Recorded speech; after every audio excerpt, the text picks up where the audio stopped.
Hello, I'm going to talk about trigonometric ratios in this video, alright? Imagine we always calculate trigonometric ratios for an angle, alright? Imagine we have this angle.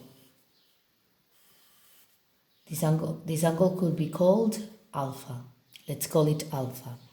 I can draw a right triangle like this, alright? If I had this triangle, this would be the hypotenuse, all right? This would be the opposite side because it is opposite to the angle, opposite side. And this could be the adjacent side to the angle, all right? Because it is by the angle. We defined sine of alpha as the division between opposite side over hypotenuse. We define cosine of alpha as adjacent side divided by hypotenuse. And we defined tangent of alpha as opposite side over hypotenuse. All right, we could work with any triangle once we have the angle, because imagine I decide to draw this bigger triangle.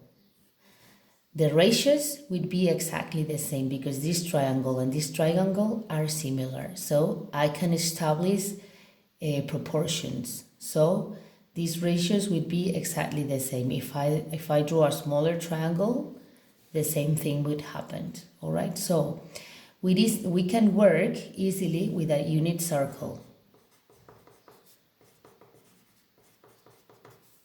An unit circle is a circle whose radius equals 1 unit. It could be a meter, it doesn't matter. The thing is that the radius equals 1, okay? I'm going to draw a unit circle, for example this, and let's draw the same angle, alpha, here. It would be something like this. Here I can draw a triangle like this. This is alpha. I can draw a triangle like this, a right triangle.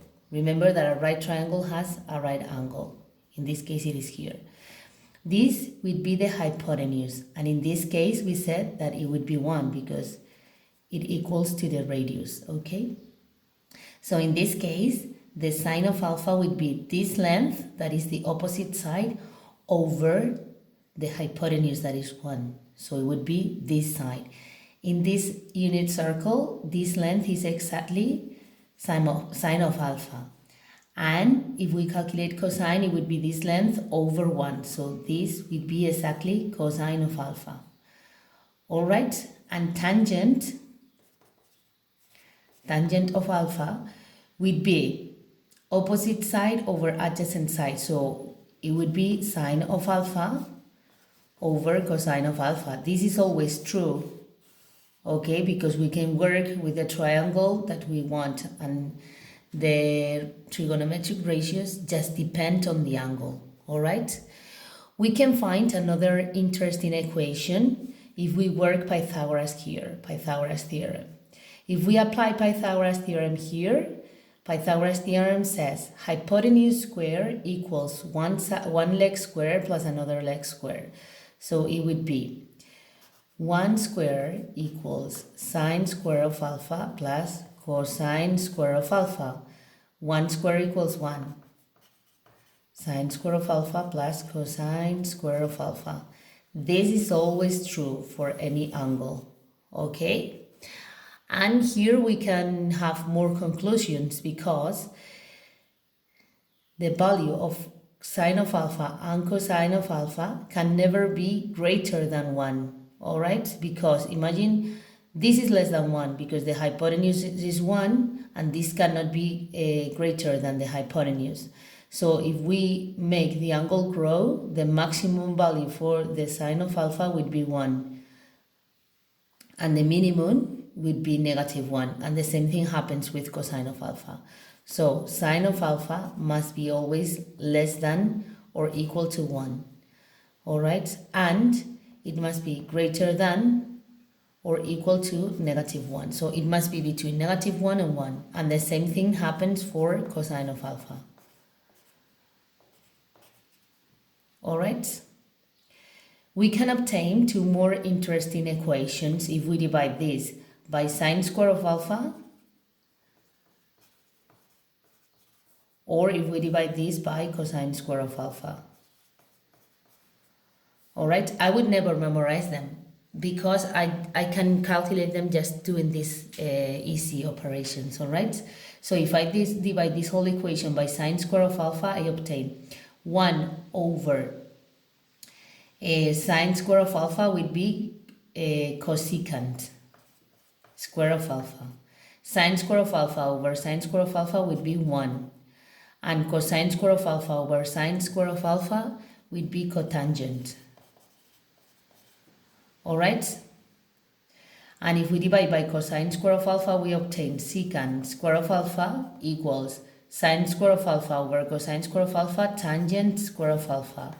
And cosine square of alpha over cosine square of alpha plus 1.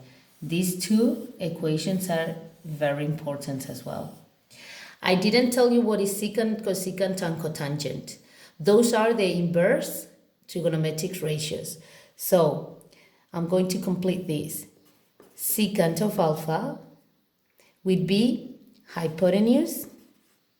Well, let's work here cosecant, because cosecant is the inverse of sine. It would be hypotenuse over opposite side. Secant of alpha would be hypotenuse over adjacent side, and cotangent of alpha would be, sorry, this is not hypotenuse, this is adjacent side. This is not correct. I'm going to put it right now. This is adjacent side, all right? And in this case, it would be adjacent side over opposite side.